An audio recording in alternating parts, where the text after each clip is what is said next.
Eh bien bonjour à tous, aujourd'hui on se retrouve dans une nouvelle vidéo pour parler du mouvement Black Lives Matter qui soutient les vies noires aux États-Unis. Donc écoutez, si c'est une vidéo qui me tient vraiment au cœur, vous trouverez en description un lien pour aller soutenir le mouvement si vous en avez envie.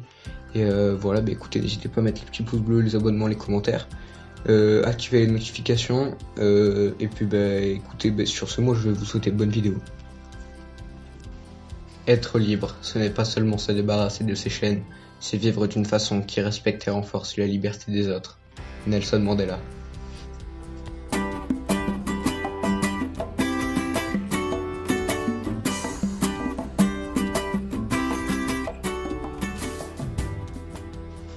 Le 13 juillet 2013, le surveillant de voisinage, George Zimmerman, qui avait tué un adolescent noir, Trayvon Martin, au cours d'une altercation, est acquitté par la justice. En réaction, la militante Alicia Garza écrit le jour même un billet qu'elle décrit comme une lettre d'amour aux amis noirs. Celui-ci se termine par Black people, I love you, I love us, our lives matter. Ou en français, personne noire, je vous aime, je nous aime, nos vies comptent. Et elle appelle à s'unir pour garantir que les vies noires comptent.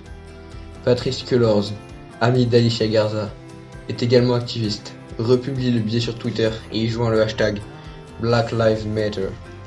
Garza et Cullors créent ensuite, en compagnie d'Opal Tometi, une autre femme afro-américaine qui dirige à New York un groupe de défense des droits des immigrations afro-descentes, des comptes sur les réseaux sociaux, Tumblr et Twitter, où elles appellent les internautes à partager des récits expliquant pourquoi les vies noires comptent. Les initiatrices du mouvement commencent à employer le slogan dans des manifestations et ce dernier commence à se répandre. En 2014, peu après la mort aux mains de la police d'Eric Garner à New York, qui s'exclamait « I can't breathe », je n'arrive pas à respirer. Lors de son plaquage au sol, expression qui devient un slogan de manifestants, un autre homme afro-américain, Michael Brown, décède également aux mains de la police, à Ferguson, dans le Missouri. Garza, Cullors et Tometi organisent un voyage militant pour rejoindre les manifestations à Ferguson au nom de leur campagne Black Lives Matter. Suscitant un certain intérêt sur les réseaux sociaux, le slogan commence à se diffuser sur place. La très forte médiatisation des manifestations et émeutes de Ferguson lance un mouvement et donne un retentissement au slogan à travers les États-Unis. Il est notamment repris dans les revendications liées à de nombreuses affaires où des Noirs sont morts, de leur détention de la police, notamment celle de Jonathan Ferrell, John Crawford III, Ezell Ford, Walter Scott, Freddie Gray, ainsi que Sandra Bland.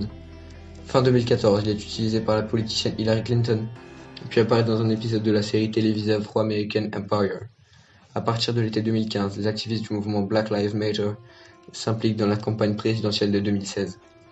En février 2015, il existait, selon Patricia Cullors, 23 sections locales du mouvement Black Lives Matter aux États-Unis, au Canada et au Ghana. Durant l'été 2016, un rapprochement en France est également fait avec le mouvement Black Lives Matter dans le cadre de l'affaire Adama Traoré, qui donne lieu à son propre mouvement. Le mouvement obtient une grande visibilité lors des manifestations et émeutes aux États-Unis et dans le monde liées à la mort de George Floyd, tué par le policier Derek Chauvin. Reprenant une idée qui avait déjà émergé après les manifestations contre les violences policières à Ferguson en 2014, le mouvement appelle à couper le financement de la police pour soutenir à la place les communautés mariées et marginalisées. En 2014, Black Lives Matter se joint à d'autres organisations pour former le Movement for Black Lives. Ensemble, les organisations publient en 2016 un plan intitulé A Vision for Black Lives, Policy Demands for Black Power, Freedom and Justice. Une vision pour les vies noires, revendications politiques pour le pouvoir, la liberté et la justice noire. Le plan comprend 6 demandes centrales et 40 domaines de politique prioritaires. Les 6 demandes sont mettre fin à la guerre contre les personnes noires, des réparations pour les torts passés et présents, le désinvestissement des institutions qui criminalisent, mettent en gage et font du mal aux personnes noires, et investissement dans l'éducation, la santé et la sécurité des personnes noires. Une justice économique pour tous et la reconstruction de l'économie pour assurer à nos communautés la propriété commune et non le simple accès. Un contrôle communautaire des lois, institutions et politiques qui nous affectent le plus. Un pouvoir noir indépendant et une autodétermination noire dans tous les domaines de la société. Le mouvement social Black Lives Matter et décentralisé. Ces meneuses mettent l'accent sur les structures locales. Alicia Garza le décrit comme une plateforme disponible en ligne dans l'objectif de rassembler des activistes partageant des buts et des valeurs similaires. Ceux-ci doivent s'engager à suivre les principes de l'organisation, mais le mouvement n'a pas de structure centrale ou de hiérarchie. Alicia Garza a ajouté que le mouvement ne s'intéresse pas à mettre ses membres en vedette.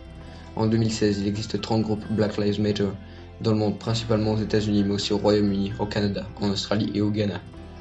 Parmi les activistes et le soutien de Black Lives Matter, on compte la cofondatrice de la section de Seattle, Marissa Johnson, l'avocate et présidente de la section de Minneapolis de la NAACP, Nekima Levy Pound, ainsi que l'écrivain Sean King.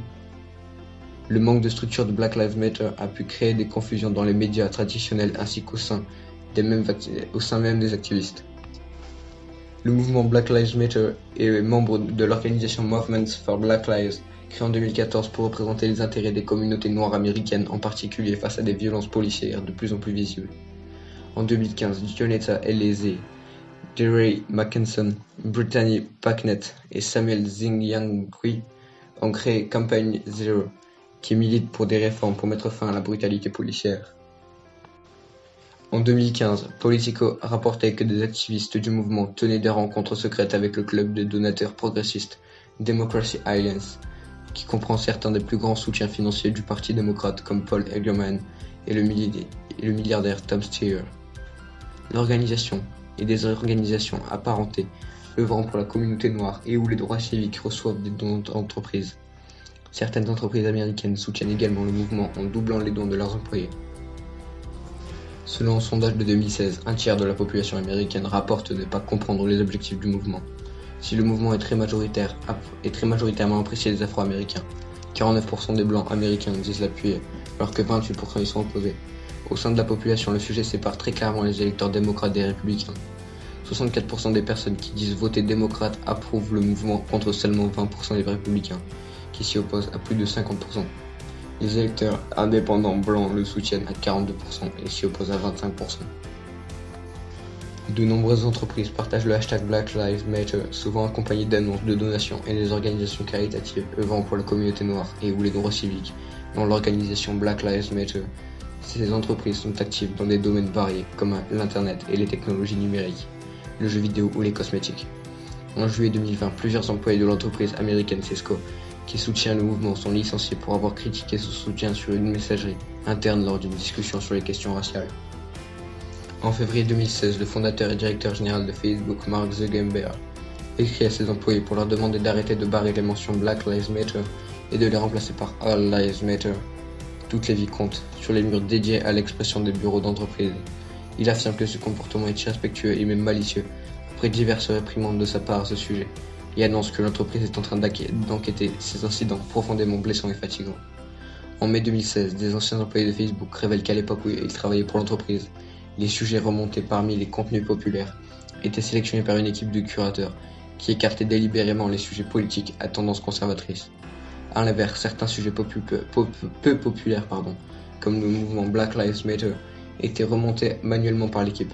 Selon l'AFP, ce traitement éditorialisé n'aurait pas été le résultat d'instructions données par la direction, mais serait venu de l'initiative de jeunes journalistes orientés par leurs opinions politiques marquées à gauche. En revanche, des consignes ont été données pour que des sujets tels que Movement Militant Black Lives, ne suscitant pas d'intérêt suffisant, soient pourtant intégrés aux tendances. Afin de protester contre ce qu'ils jugent être des incitations à la haine envers les forces de l'ordre de la part du mouvement Black Lives Matter, plusieurs membres du Parti républicain et de syndicats de police créent le mouvement Blue Lives Matter en référence à leurs uniformes. Cedric Johnson, professeur d'études afro-américaines et de sciences politiques à l'université de l'Illinois à Chicago, soutient que le prisme racial ne permet pas d'expliquer la crise de violence politique actuelle dans laquelle les Noirs sont surreprésentés, mais ne forment pas la majorité des victimes.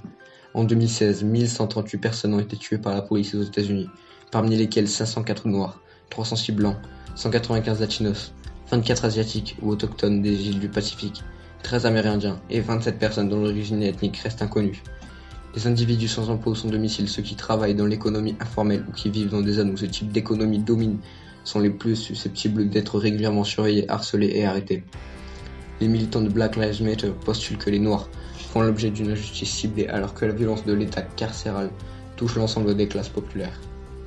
Certains leaders noirs des droits civils tels que le référent Cecil Chip Murray, Najee Ali et Earl Ofari Hutchinson ont critiqué les tactiques de BLM comme irrespectueuses et inefficaces, Ali affirmant que tout ce qu'ils peuvent faire est de perturber et de faire du bruit. Le mouvement est critiqué par Donald Trump lors de sa candidature à la présidence des États-Unis en 2016. Le candidat accusant les manifestants d'appeler à la mort de la police. Suite aux manifestations qui suivent la mort de George Floyd en juin 2020, il critique à nouveau le mouvement qualifiant la peinture au sol devant son ancienne résidence de New York du slogan Black Lives Matter sur décision du maire de New York, Bill de Blasio, de symbole de haine, citant un chant anti-police entonné lors d'une manifestation Black Lives Matter, appelant à frire les porcs policiers comme du bacon. En réponse, le mouvement Say Her Name a été fondé pour se concentrer spécifiquement sur le meurtre de femmes noires par la police et pour faire entrer leur nom dans la manifestation Black Lives Matter. Leur objectif déclaré est d'offrir un récit plus complet mais sans entrer en concurrence avec le mouvement global Black Lives Matter. Le 21 novembre 2015, Ben Carson, le seul afro-américain en lice pour l'investiture républicaine à la présidence, a déclaré que Black Lives Matter devrait s'occuper de toutes les vies noires, pas seulement de quelques-unes, car selon lui, le plus grand nombre de vies noires est éliminé dans les cliniques d'avortement. Et quand il regarde dans les grandes villes des États-Unis, la première cause de décès des jeunes hommes noirs est l'homicide. La perception de la population américaine face au mouvement Black Lives Matter varie considérablement selon la race à laquelle l'individu s'identifie. La phrase All Lives Matter a été créée en réponse au mouvement Black Lives Matter. Toutefois, le mouvement All Lives Matter a été critiqué parce qu'il remet en question le message du groupe Black Lives Matter. Après la fusillade qui a tué 2 membres du corps de police de Ferguson, le hashtag Blue Lives Matter a été créé en solidarité à la police.